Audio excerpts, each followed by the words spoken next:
Hello नमस्कार दोस्तों। आज हम क्लास 10 का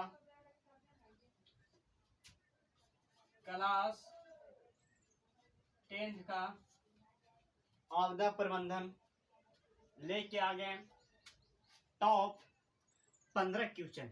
ठीक है, टॉप 15 क्वेश्चन जो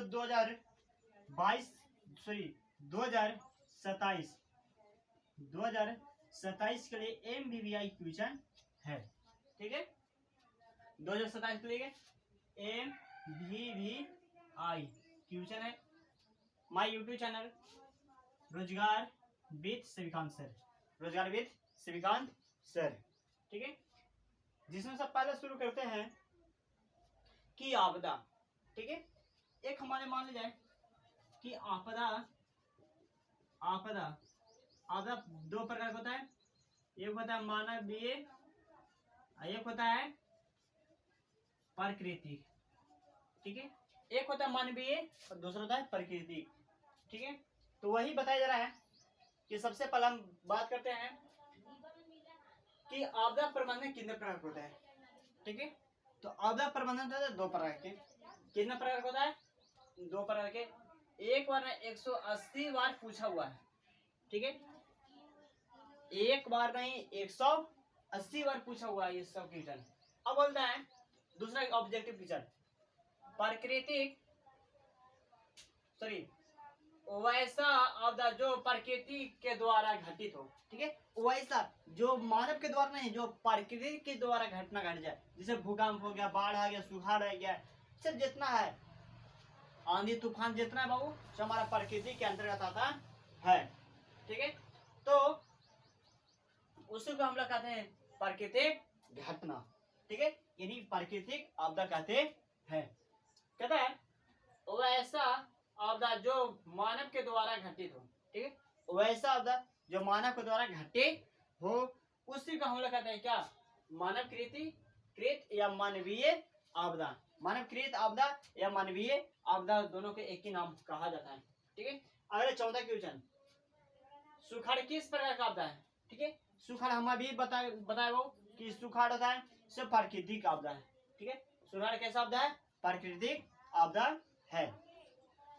अगला क्वेश्चन, सुनामी किस प्रकार का, किस भाषा का शब्द है? ठीक है, जो सुनामी आता है जो समुद्र में के तल में से उड़ता है, जो समुद्र के तल से उठता है उसी को सुनामी कहा जाता है। तो सुनामी किस भाषा का है? तो जापानी। किस भाषा? जापानी। सूखे के लिए जिम्मेवार कारक कौन सा है? ठीक है, सूखे के लिए जिम्मेवार कारक कौन सा है? तो वर्षा। ठीक है, अगर वर्षा नहीं होती तो हमारा सुखाड़ होता नहीं। ठीक है, सही, वर्षा अगर ना होती है तो हमारा बिहार में सबसे ज्यादा सुखाड़ देखने को मिलता है। और गर्मियों के दिन में अधिक से अधिक पानी की नहीं मिल पाता है। ठीक है, कहता है अगला क्वेश्चन, कहता है कौन सा राज्य सूखे से सर्वाधिक ग्रस्त है? यानी सूखा नहीं कि कौन सा राज्य है वो जो हमारा सूखा सबसे अधिक ग्रस्त होता है? तो हमारा राजस्थान। ठीक है, राजस्थान में खाली बालू ही बालू तुम्हारा नजर आता है। अगला कहता है महासागर के तल्ली में होने वाली कंपन को किस नाम से जाना जाता है? तो सुनामी। हम अभी बताओ जो महासागर की तल्ली से जब उड़ता है उसी को हम लोग कहते हैं क्या? सुनामी। कहता है बिहार के किस भूकंपीय जोन में रखा आता है? ठीक है, जो बिहार है वो बिहार के किस जोन में आता है भूकंप के? तो तीसरा में। कितना? तीसरा में। अगला क्वेश्चन 10वां क्वेश्चन, आप लोग कमेंट सब्सक्राइब एंड शेयर जरूर करें। 2027 के लिए MBBI क्वेश्चन है। कहता है सबसे खतरनाक तरंग। ठीक है, जब भूकंप आता है तो सबसे अधिक होता है हमारा पी तरंग होता है, सबसे ऊपर आता है पी तरंग।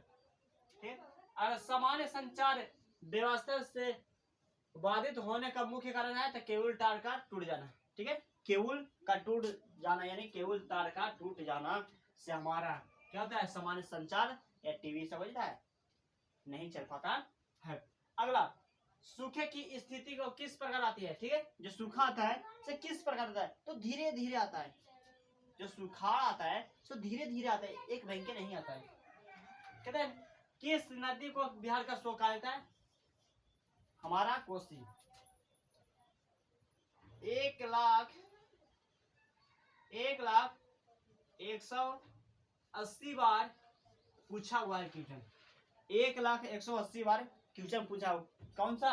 बिहार का शोक किस नदी को कहा जाता है? तो हमारा कोसी को कहा जाता है। अगला, भाखड़ा नंगल बांध किस नदी पर है?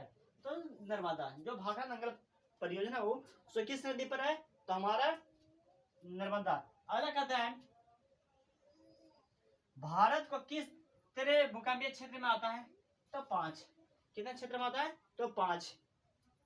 My contact number 91 62 79 45 86। आपका बिहार के कोई भी कोना में है से टॉप क्वेश्चन में से नंबर 1 पर मैं बताता हूँ, जो इन साल 2026 में जो दिया है नम होम अति जैसे बताए थे नम ऑल टू ऑल वैसे ही क्वेश्चन आ गया। आज अगर यहीं पर बाय बाय, टेक केयर, नमस्कार, प्रणाम आप सभी को।